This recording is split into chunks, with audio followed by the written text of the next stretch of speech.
বন্ধুরা, মিনি কিচেনে আপনাদের স্বাগতম। আজকে আমি আপনাদের জন্য আর একটা নতুন ভিডিও নিয়ে এসেছি। কিভাবে চিংড়ির পোলাও করতে হয় সেটাই দেখাবো। গরম কড়াইতে আমি রান্নার তেল দিয়ে দেব প্রথমেই। তারপর আমি হলুদ লবণ দিয়ে আমি চিংড়ি মাছগুলো আগেই মেখে রেখেছি। এখন গরম তেলে আমি চিংড়ি মাছগুলো দিয়ে দিচ্ছি। বন্ধুরা, দেখতেই পাচ্ছেন খুব সুন্দরভাবে আমি এখন চিংড়ি মাছগুলো ভেজে নেব। আমি এপিট ওপিট খুব ভালোভাবে ভেজে নেব।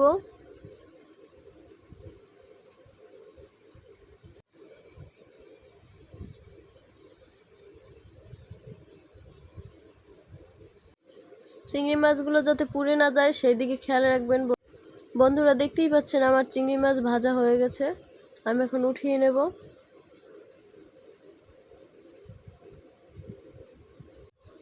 আমি এখন চিংড়ি মাছ ভাজা তেলেই গরম মশলা সব দিয়ে দেব। জিরে দিয়ে দিলাম, দারচিনি দিয়ে দিলাম, এলাচি দিয়ে দিলাম।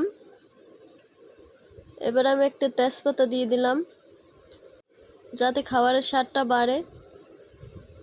এবার আমি একটু নেড়ে দিয়ে নিলাম।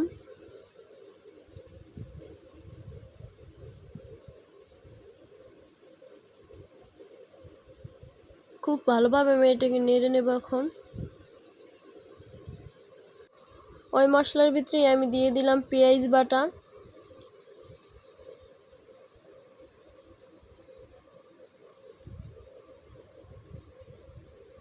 এখন দিয়ে দেব রসুন বাটা,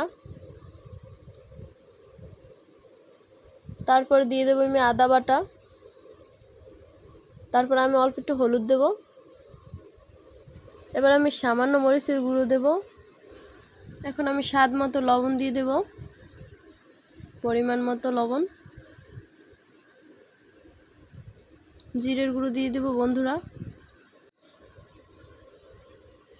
মশলাগুলো আমি খুব সুন্দরভাবে এখন নেড়ে নেব। খুব সুন্দরভাবে মশলাগুলো কষিয়ে নেব। দেখতেই পাচ্ছেন বন্ধুরা, আমার মশলা কষানো হয়ে গেছে। আমি এখন টমেটো কুচি দিয়ে দিলাম।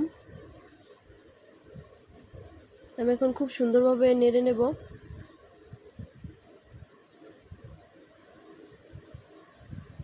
এখন আমরা দিয়ে দেব চিনি গুঁড়া, পোলার চাল,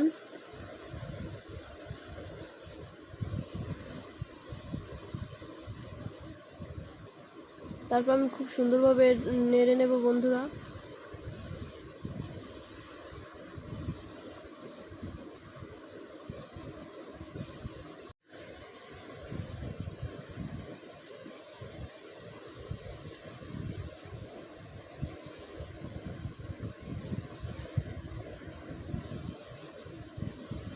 তারপর আমরা গরম পানি দিয়ে দেব পরিমাণ মতো।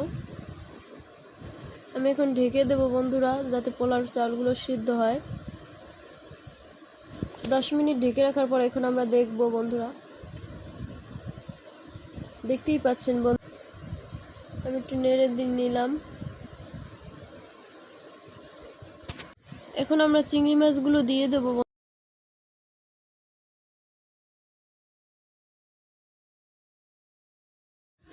এখন আমরা খুব সুন্দরভাবে একটু নেড়ে নেব।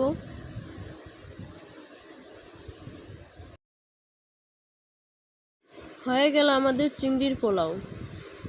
নতুন নতুন ভিডিও পেতে আমাদের চ্যানেলটি সাবস্ক্রাইব করে বন্ধুরা আমাদের পাশে থাকুন।